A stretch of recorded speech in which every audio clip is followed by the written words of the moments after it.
Mwenyekiti wa Chama cha Demokrasia na Maendeleo Chadema Tundu Antipas Lissu amesema mashahidi wa upande wake katika kesi ya uhaini ni Rais Samia Suluhu Hassan, Dr. Philip Isdor Mpango ambaye ni makamu wa rais mstaafu na waziri mkuu mstaafu Kassim Majaliwa na wengine. Lissu amewataja mashahidi hao leo Agosti 21, 2026 ikiwa ni baada ya kubainika kuwa ana kesi ya kujibu. Jaji Dastan Ndunguru ambaye anaongoza jopo la majaji watatu katika kesi hiyo ya uhaini alitoa uamuzi huo.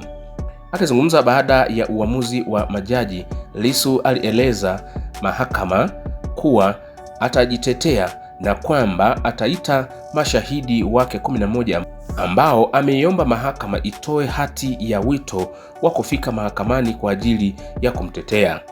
Aidha, mashahidi wengine aliowataja Lissu ni pamoja na mkuu wa majeshi ya ulinzi Jenerali Jacob Mkunda, mkuu wa jeshi la polisi nchini IGP Camillus Wambura na mkurugenzi mkuu wa usalama wa taifa na ujasusi.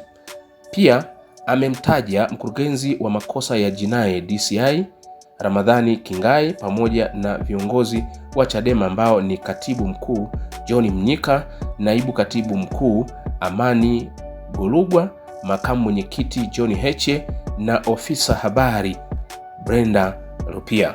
Lissu anakabiliwa na shtaka la uhaini chini ya kifungu cha 39 kifungu kidogo cha pili D cha sheria ya kanuni ya adhabu kinachohusishwa na matamshi aliyoyatoa Aprili 3, 2025 katika mkutano wa Chadema jijini Dar es Salaam.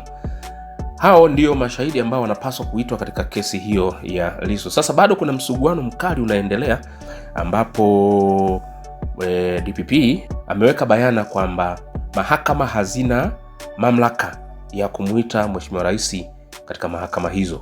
Kwa hiyo bado kuna mvutano mkali unaendelea. Je, nini kitafuata? Endelea kutufuatilia ili mambo yaweze kwenda sawa.